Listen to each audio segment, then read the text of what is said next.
Well, finally tonight, plans for HS2 Phase 1 between Euston and Birmingham have just been given the green light. And if everything goes to plan, work on the multi-billion-pound project will start later this year, with Phase 2 in the East Midlands set to start at a later date. However, many environmentalists are saying that the preferred route through our region is going to be detrimental to wildlife. Well, naturalist and broadcaster Mike Dilger has been to northwest Leicestershire to investigate. This disused line in Leicestershire was one of hundreds constructed in the 19th century. It was part of a new and exciting transport network, but even back then, building new railway lines caused controversy. Way back in 1893, protesters managed to get the proposed route from London to Leicester diverted to save the city's Roman wall. Today, another proposed route is dividing opinion round here. The route of HS2 is broadly like a Y-shaped stick. Down here you've got the capital, London, that travels all the way up to Birmingham. From there, the route splits, travelling northwest up to Manchester or northeast, all the way to Leeds, and that means we're standing right here in the heart of the East Midlands.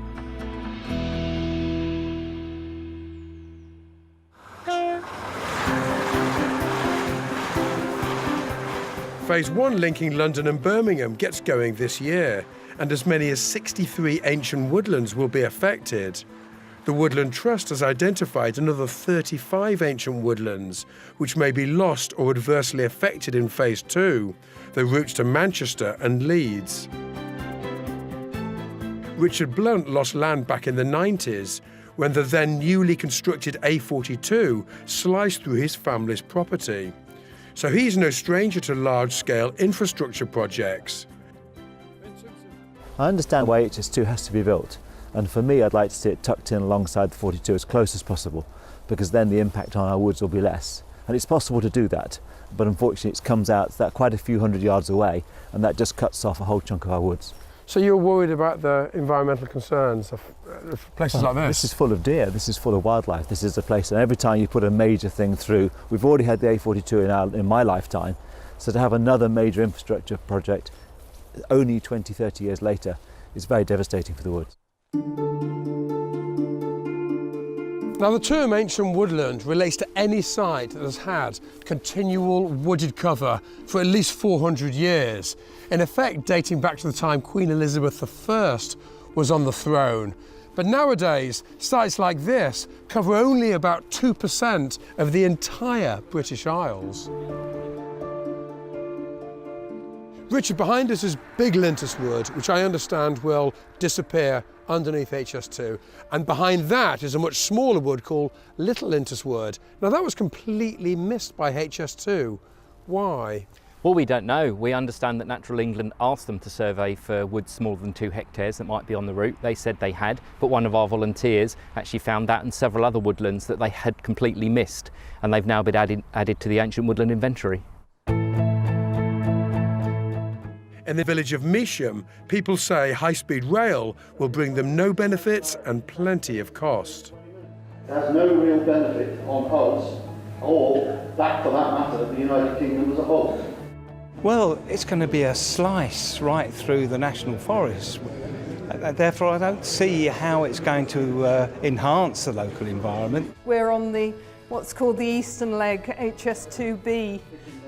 I'm also concerned about our environment more widely. We live in nice countryside, we're a rural village, and we're about to be trapped between a motorway and an HS2 line. So is the environmental pain worth the economic gain? Nigel Harris, editor of Rail magazine, thinks it is. We've doubled the numbers of passengers on our railways since the last day of BR, when 800 million people travelled. It's now 1.6 billion. We're going to have 10 million more people in the next 20 years, and everybody wants to move. Parts of the network are already full to bursting, and other parts will be soon. We have to get ahead of that demand curve. But unfortunately for people and nature reserves that are in the way, it's a question of like it or lump it. Well, not necessarily. If you keep pushing, there are amendments that can be had to the railway, but there will be one or two losers. When High Speed 1 was built, they actually moved one or two houses in their entirety. But on a big project like this, there's always going to be a few people unhappy, I'm afraid. When it comes to the environment, opinions on HS2 aren't just dividing communities, they're dividing the government too. We are walking along this line, which is where the HS2 tracks will be. Andrew Bridgen MP has been a vocal opponent of the whole project. I met him on the planned route near the village of Worthington in his constituency. You are a Conservative Member of Parliament. It is an initiative that's been pushed through by this government. Does that make you sit a touch uncomfortably? As a biologist, you know that if you compartmentalise habitats, you're going to reduce the breeding populations. That's going to have a huge impact on the wildlife in northwest Leicestershire, because effectively you're building a wall straight through the middle, which will go straight through ecosystems and disrupt all those patterns. I've voted against HS2 every time it's been on the floor of the House of Commons. It is a white elephant project. It's going to have a huge impact on my seat. We are taking all of the pain for none of the gain. It's not going to stop anywhere near northwest Leicestershire to be any advantage. And I'm going to continue to oppose the project for the business case, the environmental case and the effect on my local area.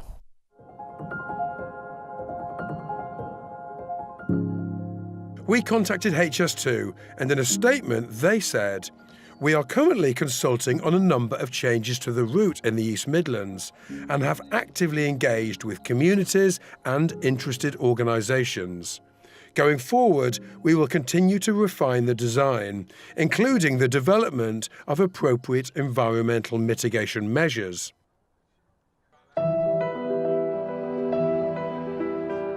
I'm ending the day at one of the most northerly nature reserves in the East Midlands, Carvale near Bolsover.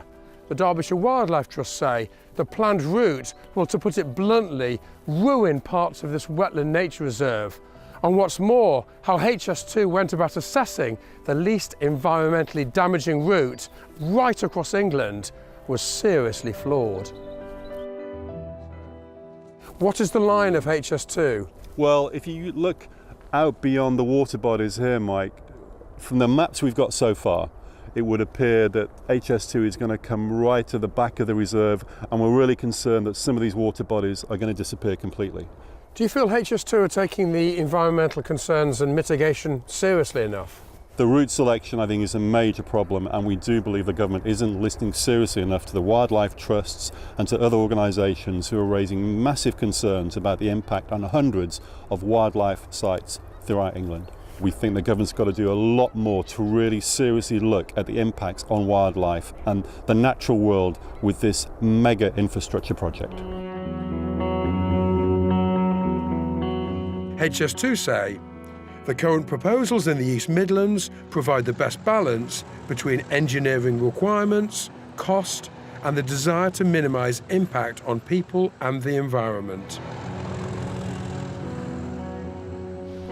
But some of our best informed environmental organisations are incredibly anxious about the planned route, so surely we need to listen to their concerns, as lines like HS2 will shape the local landscape for generations to come.